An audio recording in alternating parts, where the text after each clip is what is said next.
25%, digo que van a tratar un tema que afecta personalmente, que es el envejecimiento de la población. Vamos a dejar que una joven como Patricia, que además es una madre de un niño joven, pues se doctor Luis haga. Huicho Por y favor. Adrián Díaz, ¿no? Adelante. Chema ha dicho que me ha dado este tema a mí porque tiene conflicto de interés. Estamos con el doctor Luis Huicho, investigador principal de la Universidad Peruana Cayetano Heredia, y el doctor Adrián Díaz, asesor en familia, género y curso de vida de la OEPS y la OMS Perú.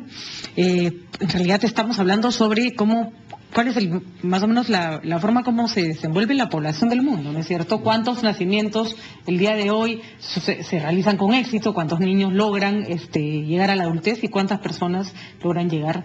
¿Cuál es la forma de envejecimiento? Cifras que han cambiado radicalmente en los últimos años. Señores, cuéntenos un poco. A ver, doctor Huicho. De hecho, dramáticamente, y sí, tiene usted razón, tiene que ver con finalmente qué futuro nos espera como país, ¿no? Si reducimos la mortalidad materna, si evitamos que mueran recién nacidos, que mueran niños menores de 5 años, pero además que estén bien nutridos, estaremos echando las bases de una sociedad que realmente aspire a ser una sociedad desarrollada. De manera que sí, y Perú tiene una historia inusualmente positiva que contar. Es una estrella, yo diría, refulgente en el firmamento mundial. Ha logrado reducir las muertes maternas, las de menores de 5 años y las de recién nacidos, cosa que ningún país en el mundo ha logrado hacer. En un periodo relativamente corto, digamos, 2 décadas, pero incluso en los últimos 15 años la reducción ha sido impresionante todavía. Lo que no quiere decir que haya que ser complaciente, ¿cierto? Pero básicamente creo que sí, lo que usted ha dicho es perfectamente cierto. ¿Y cómo manejamos estas nuevas expectativas de vida? Una población que se envejece que tiene proyecciones de vida más largas, pero más o menos las personas dejan de trabajar a los 65 años y de ahí pueden vivir entre 20 y 30 años más tranquilamente, ¿no es cierto? Sí, definitivamente, eso plantea un desafío no solamente al Perú, sino a todo el mundo. Así es. Tanto para lo que son los sistemas de protección social, sino también por lo que es la calidad de vida de aquellas personas que llegan a la edad, a los adultos mayores, digamos, y que van acumulando una serie de problemas crónicos que los sistemas de salud después tienen severas dificultades para afrontar desde el punto de vista económico, financiero y todo lo que implica la atención, la rehabilitación y el acompañamiento. ¿Cuál ha sido la clave para que obtengamos esos indicadores? Porque vaya que nuestro país es complejo y además sobre todo la población más desprotegida, donde esos índices eran más alarmantes, era en las zonas donde es más difícil llevar la protección médica, la vigilancia médica y los servicios necesarios para conseguirlo. ¿Cuál ha sido la clave? Yo diría que la clave, yo no sé si afortunada o desafortunadamente, no está en una receta mágica puntual. Es una combinación de muchos factores, complejos ellos, pero yo resumiría o trataría de resumir esa combinación de factores en el hecho de que, por ejemplo, la sociedad civil organizada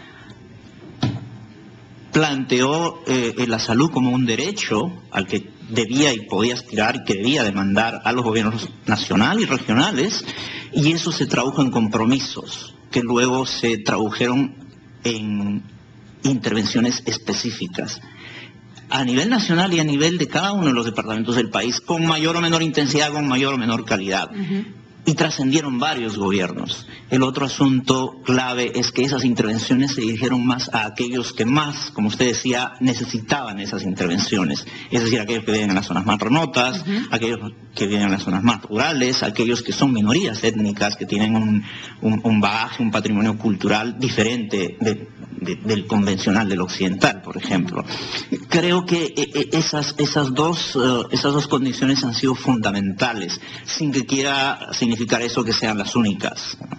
Sí, justamente en el día de ayer, en una reunión en OPS, que donde el doctor Huicho presentó justamente el estudio del caso Perú, bueno, había un grupo muy denso en términos intelectuales y técnicos que estamos discutiendo los resultados, y bueno, se analiza precisamente eso, el tema de la inversión pública, cómo ha aumentado, cómo se ha focalizado, no solamente en población, sino en intervenciones que tienen evidencia científica probada. O sea, no es a mí se me ocurre hacer tal o cual cosa, sino la literatura científica dice dónde son las intervenciones que son más costo efectivas, la movilización de la sociedad civil, como mencionaba el doctor Huicho, y sobre todo hay decíamos ayer que en ese grupo, digamos 70 personas, había muchos protagonistas de esa historia y que habían ocupado en distintos momentos de estos últimos 15 o 20 años cargos públicos, habían sido ministros, viceministros, equipos técnicos, y ahí hay todo un capital valiosísimo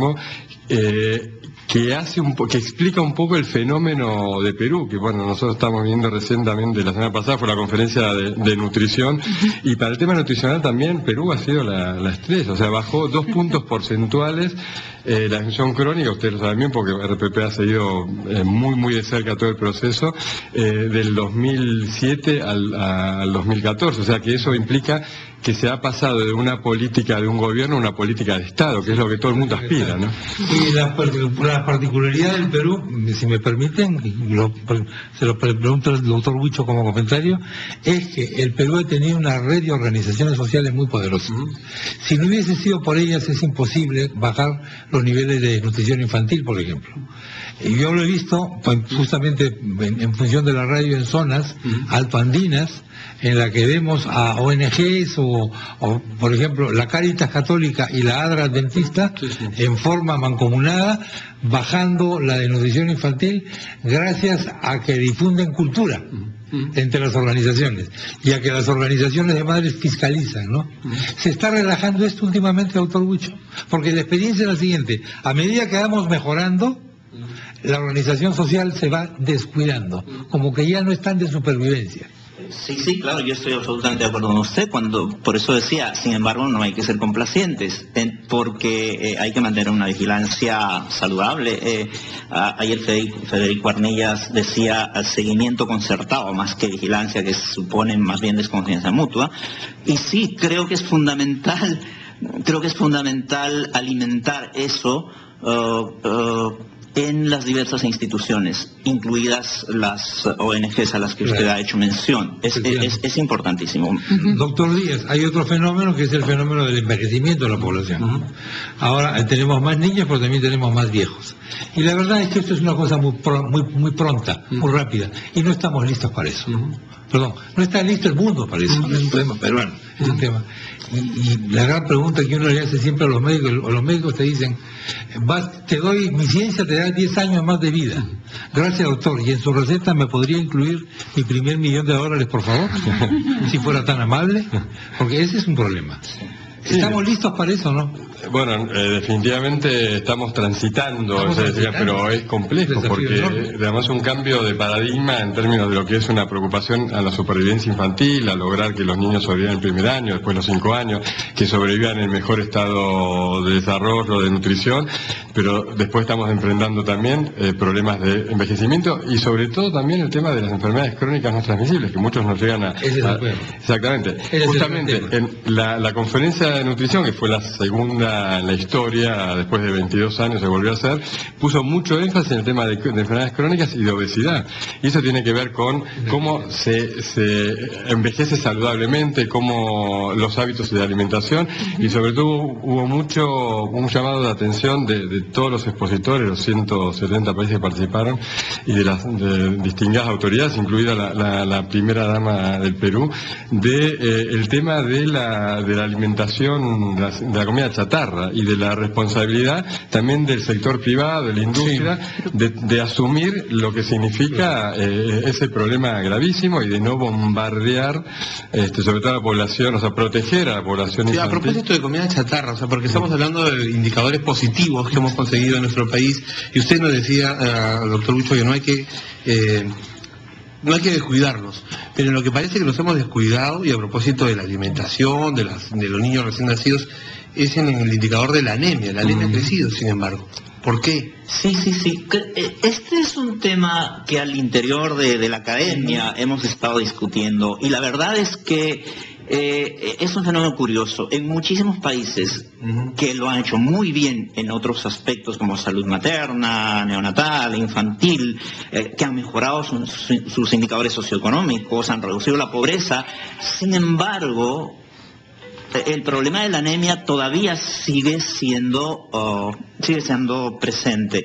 Al parecer tenemos, para empezar, problemas de definición de qué cosa es anemia, y en segundo lugar, cuáles son las causas más importantes, porque no es posible que estemos mejorando en todo y la anemia como que no responde a todos estos esfuerzos. Creo que por parte del sector académico es importante que se precise bien de qué estamos hablando para no crear fantasmas, ¿no? Porque sucede que los científicos también podemos crear artificialmente problemas que en realidad no existen. No estoy diciendo con eso que la anemia no sea en absoluto un problema, pero creo que hay que resolver algunos asuntos. En los últimos años no se ha cambiado la forma de medir, pero se asume que la inmensa mayoría de las anemias son nutricionales por deficiencia de hierro, y no es necesariamente así. No es necesariamente así. Lo que pasa es que tampoco no hay una bala de plata para eso, o sea, porque no hay una sola intervención. Tiene que ver con suplementación o sea, que el embarazo sea elegido en el mejor momento, que la embarazada esté suplementada, que al momento del nacimiento se corte el cordón umbilical, se deje esperar que deje de latir, o sea, 2-3 minutos, que sea amamantado en forma exclusiva hasta el 6º mes, que reciba su suplemento, que tenga una buena alimentación complementaria. O sea, no hay una sola intervención. Y ese paquete combinado, para poder entregarlo de manera continua a lo largo del curso de la vida, o sea, de los primeros años, es un desafío grande, sobre todo en las poblaciones. Se hablaba también mucho ayer, y la viceministra del MIDI lo mencionó, la doctora Aida Luna, la necesidad de ajustar las modalidades de entrega de los servicios a las poblaciones, por ejemplo, amazónicas, que es un reto, porque tiene un tema cultural muy fuerte. Entonces hay que repensar un poco la estrategia. Si me permiten, yo quería solo muy brevemente señalar que el problema de las enfermedades crónicas no transmisibles no está viniendo, está con nosotros ya, y no es un asunto del sector salud, es un asunto de todos, del sector privado, del sector público, y es un asunto de prevención más que de tratamiento. Y creo que no estamos haciendo y también de asumir con realidad que la gente también a veces se tiene que morir, a veces se les alarga la vida innecesariamente a personas que se les alarga el sufrimiento, ¿no? Los médicos no dejan ir a las personas, que creo que es una cosa que hay que aprender también. Y es un tabú. De algo se va a morir la gente, y se muere generalmente de enfermedades crónicas, porque es un punto que... Pero bueno, entubado años o amarrado a una cama ya no es vida, ¿no? Bueno. Señores, el doctor Huicho y el doctor Díaz, gracias por haber estado con nosotros. Nos vamos a ir a la pausa, regresamos.